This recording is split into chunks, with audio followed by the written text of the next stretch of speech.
Somebody once told me the world is gonna roll me. I ain't the sharpest tool in the shed.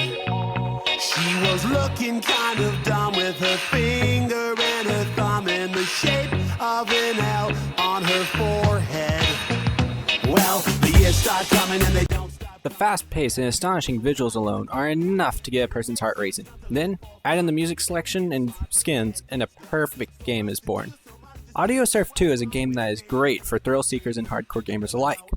The game itself has a player racing down a 3-lane track that goes through death-defying loops and corkscrews, all while collecting orbs and jamming out to their favorite music.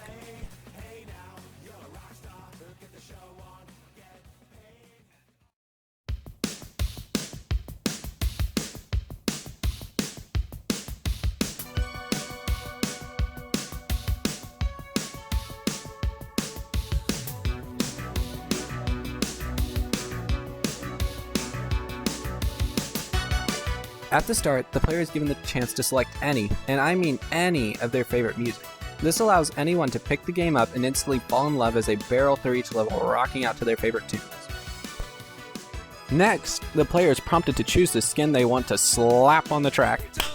Thanks to Steam Workshop, the player can quickly find whatever skin they want, making this the Rule 34 for Audiosurf 2. One tab leads to Sonic, another to Mass Effect?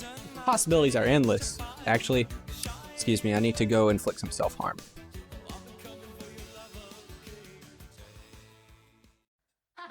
Yo, I'll tell you what I want, what I really, really want. So tell me what you want, what you really, really want. I'll tell you what I want, what I really, really want. So tell me what you want, what you really, really want. I wanna really, really, really wanna zig a zig. If you run back. I can only describe the controls in 2 words: fantastic. The ship responds to both the arrow keys and mouse so well that it almost feels like I'm the one in the rocket ship, going well over the speed limit. Moving on to scoring, the player will be tasked with gathering glowing orbs that will award the player with points based on how many they can gather into a 3x7 box that is displayed in front of the ship. However, run into several spikes and then you will find yourself with an empty box.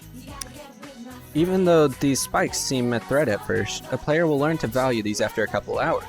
This is because if the spikes are gathered one at a time, they will not count against the player's score, but will reset the timer that dictates how long a player has to gather orbs before they are forcefully transformed into points. Wish I had told you about the score timer before this? So did I. The first time I played this, I had no idea how much strategy could be involved in such a simple and relaxing game. However, as my pal pointed out to me, the player only has 2 seconds after picking up an orb to gather the next one, else the box is reset. The number of orbs gathered at expiration acts as a multiplier as to how many points the player receives. It's a good thing that I had him with me, else I would have sat there for hours wondering how to even begin to achieve the high scores set by those South Koreans.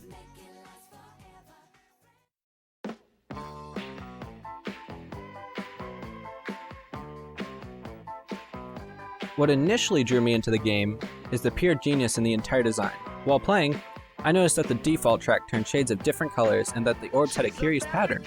Upon inspection, I discovered that subtle things such as the color and steepness of the track seemed to correlate with the intensity of the music. I also happened to notice that the orbs seemed to correlate with the essential backbeat of the song playing. This especially made it fun as the musician inside of me could not just see the visuals of a video game, but also a complete score of the song at the same time. The only complaint that I can begin to convey is that there was just a sheer lack of any tutorial, unless of course it was in the terms and conditions, in which case, sorry Dylan. But, being the gamer I am, I was quickly lost in the sea of colors before my eyes the first time I booted the game up. This was first annoying after my friend explained the mechanics to me, as my superior intellect was, unable to deduce such a simple mechanic set. However, in hindsight, this enhanced my experience as I was thrown into the game, put under the bus, and let loose in its seizure-inducing world. The player in me felt a sense of accomplishment as some of these things I actually had begun to understand. This ultimately made a bond between me and this game that gives me hope each day that my parents will be gone and I alone shall be able to play for hours on end. However, as every day goes, my dreams are dashed against whatever sharp objects in the room.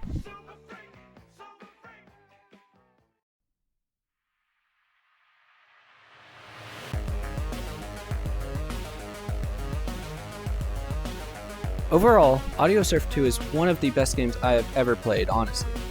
Sure, there are some steep learning curves that come with it, but I definitely see myself dropping money on this game as soon as the Steam winter sales hit.